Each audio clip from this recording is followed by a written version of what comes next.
At my company's holiday gala, my boss toasted, "Let's congratulate her," even though everyone knows she slept her way to the top. People laughed uncomfortably. I smiled, then pulled out a flash drive and played a hidden recording of him soliciting me for private meetings in exchange for promotions. HR froze. Guests pulled out their phones. He tried to deny it until corporate announced over the loudspeakers he was terminated immediately and was being reported to authorities. By Monday morning, his face was plastered across every news site as the boss who lost everything in one night.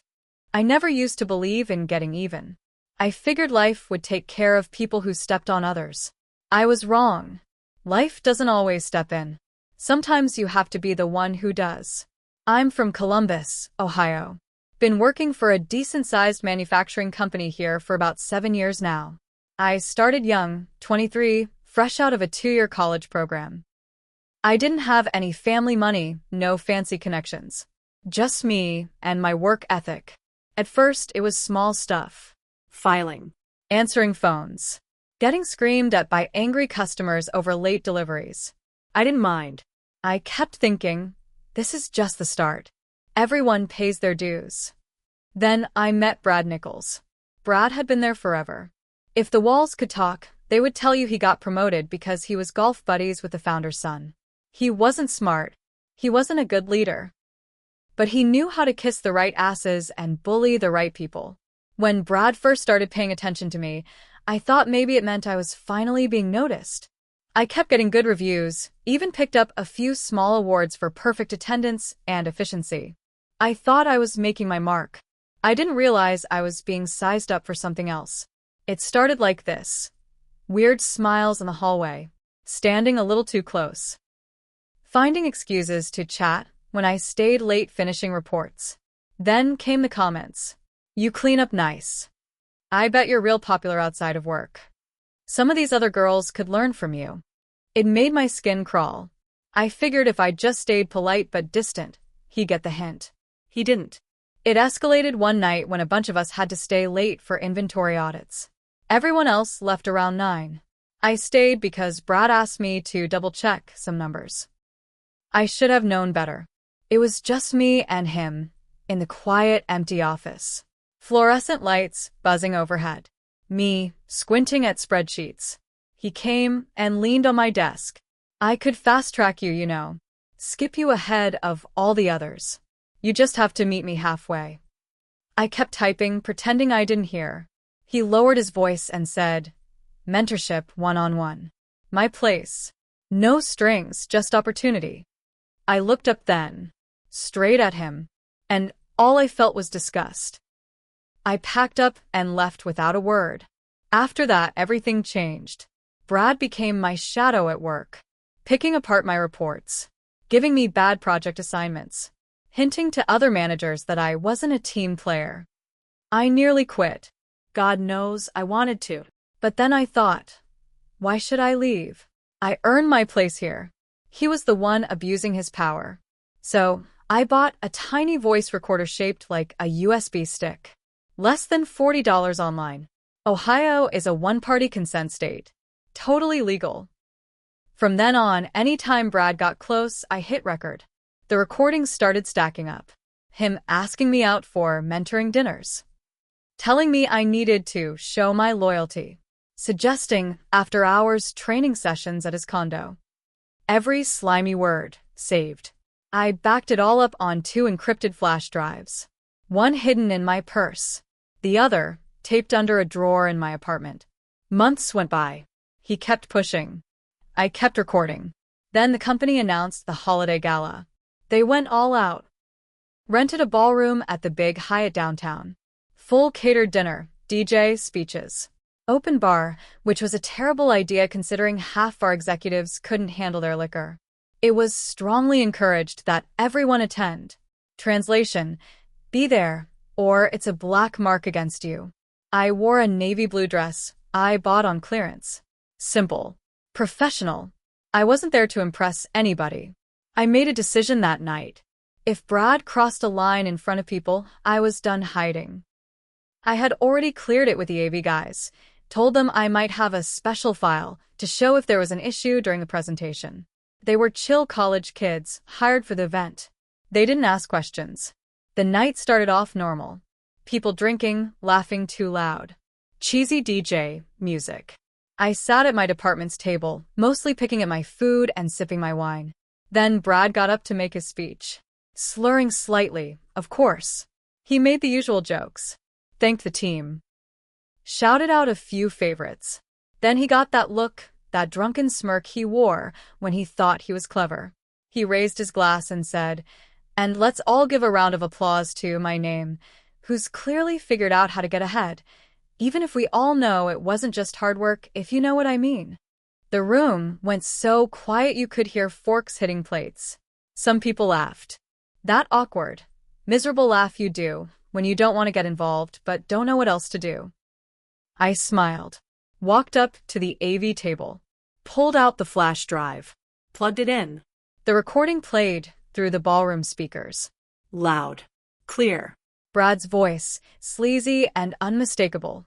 Mentorship one-on-one. My place. No strings, just opportunity. Show me your loyalty, and I'll show you success. Nobody has to know. You want that promotion, right? People turned in their seats, faces frozen. Phones started coming out. Recording. Brad tried to yell over it, saying it was fake. Saying it was illegal. Screaming at the AV guy to shut it down. Too late. HR was there. So, was the regional manager from corporate. Both standing near the back. The regional manager grabbed the mic, calm as ice, and said, "Brad Nichols is terminated effective immediately for gross misconduct. Security has been notified. Thank you for your attention." The announcement played again over the ballroom loudspeakers, like it was part of the night's scheduled programming. Security guards showed up within minutes. Not hired rent-a-cops, real security, in uniforms with radios. They didn't let Brad touch his stuff. They walked him right out, while 200 people watched. Nobody clapped. Nobody said a word. He was just gone. I sat back down at my table, picked up my glass, took a sip.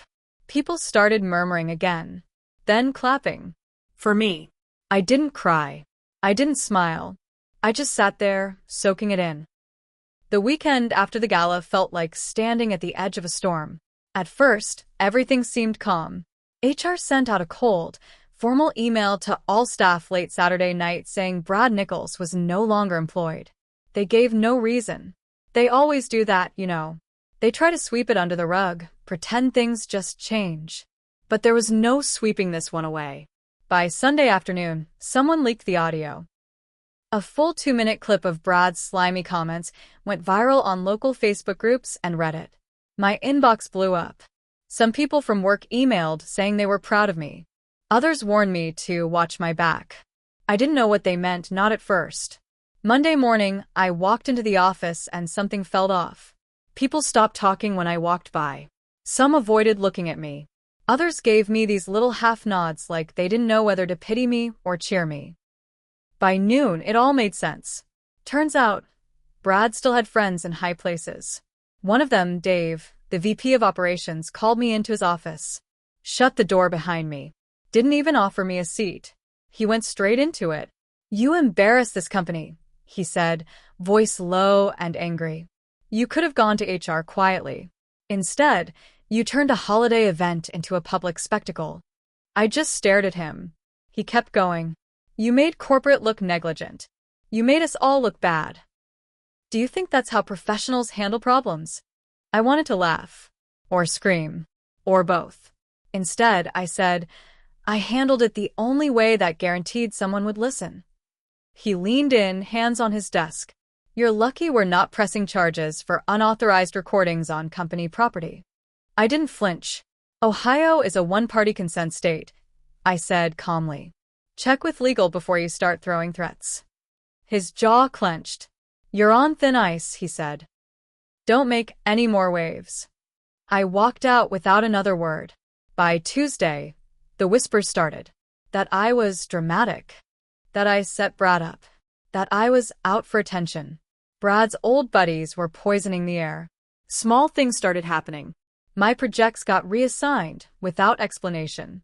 I got left off important meeting invites. Emails I sent would somehow get lost. It was obvious they were trying to make me quit, but they didn't know me. I wasn't going anywhere. Instead, I started documenting everything. Every shady meeting. Every email that mysteriously went missing. Every assignment stripped from me without reason. I kept a detailed timeline, saved copies, printed everything at home. At night, I couldn't sleep.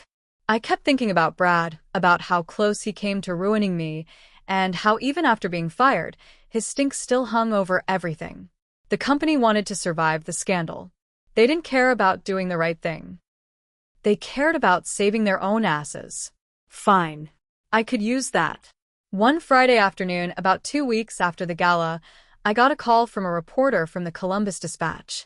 She'd gotten my name through a mutual contact, probably one of the few good coworkers I had left. She wanted to talk about the company's culture, how long this kind of behavior had been going on, whether Brad was the only one. I didn't say yes. Not right away.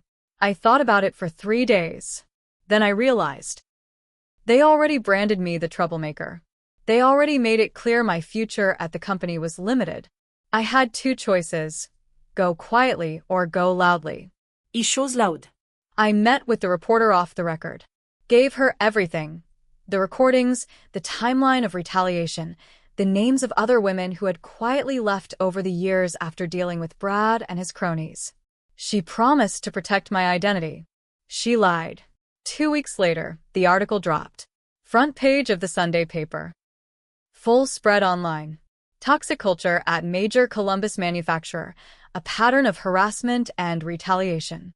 They didn't name me outright, but it didn't take a genius inside the company to figure out who the current employee whistleblower was.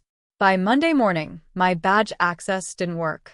I stood there in the freezing January wind, swiping my card, over and over. Security finally came out. "I'm sorry," one of them said, not meeting my eyes.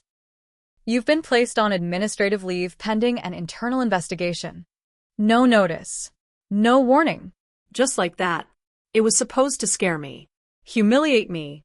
Instead, it made me furious. And when I get furious, I get dangerous. I stood there for a minute outside the building, holding my useless badge, breathing in the cold air, watching employees sneak glances at me through the glass doors. No one came out to help. No one said a word. I didn't cry. I didn't even feel sad. I just felt the steady, cold burn inside me. I went home, sat down at my kitchen table, and started writing. I wrote a letter, not to HR, not to corporate, to the Equal Employment Opportunity Commission and the Department of Labor. Then I called an employment lawyer. A real shark, the kind who didn't waste time with "maybe we can settle nicely" talk. She took one look at my pile of recordings, my timeline, the newspaper article, and said, "You have them by the throat." Meanwhile, the company scrambled. The news article sparked something they hadn't expected: former employees coming out of the woodwork. By the dozens. Women. Men. Temps. Full-timers. People who had been pushed out, silenced, or retaliated against over the years. Some of them had documentation.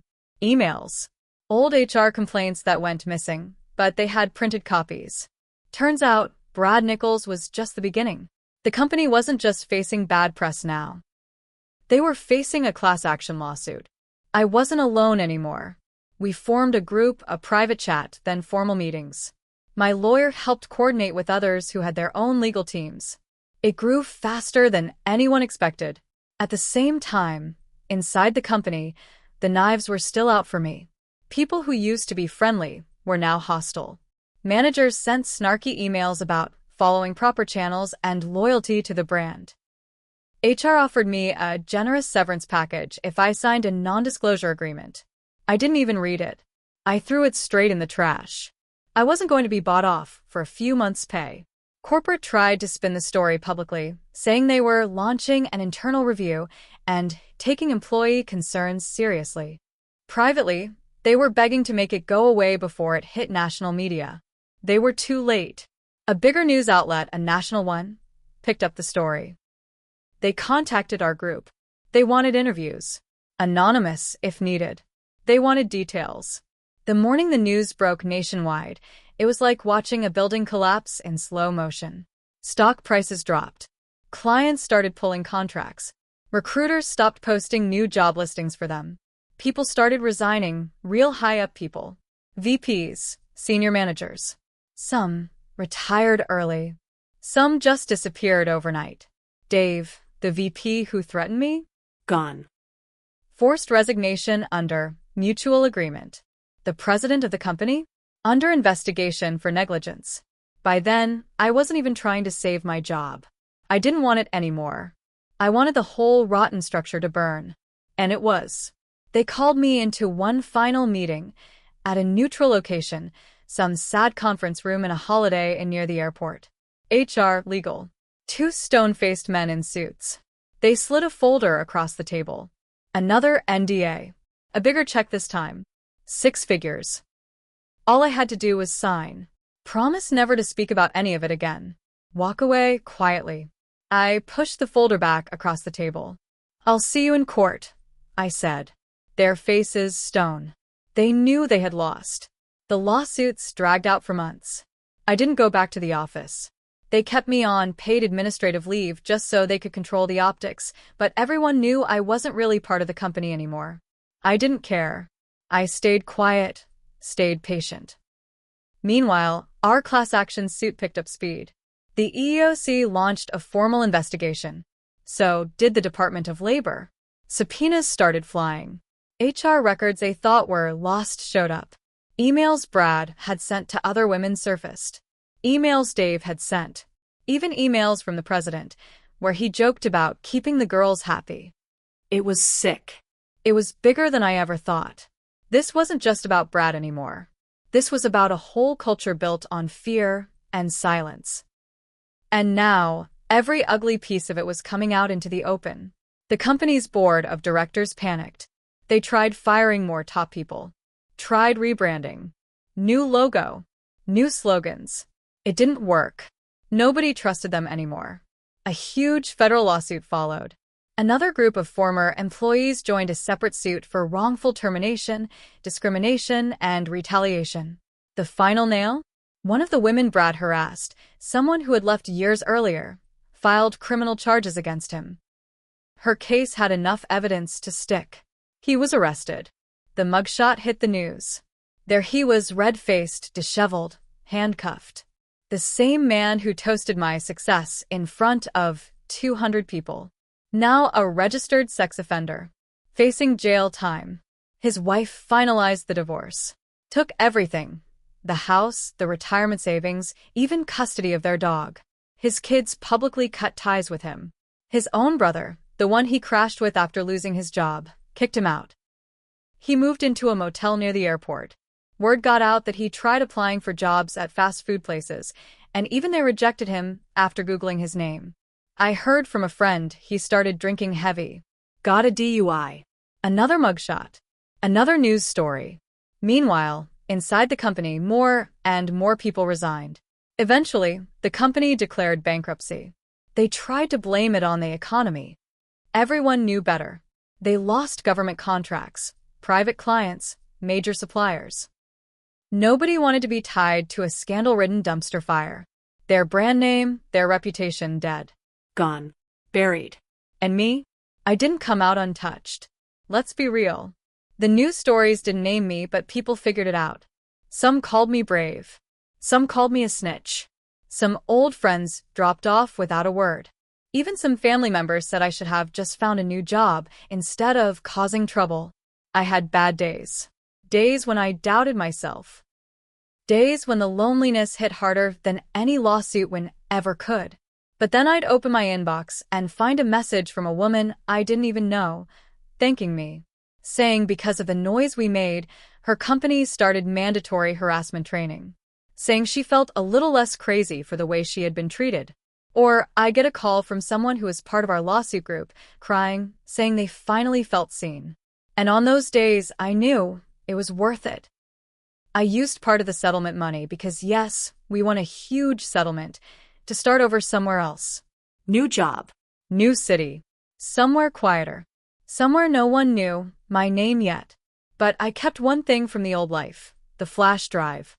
The same one that started it all. I keep it in a small lockbox at the back of my closet. Not because I'm afraid. Because it reminds me, never stay quiet just to keep the peace.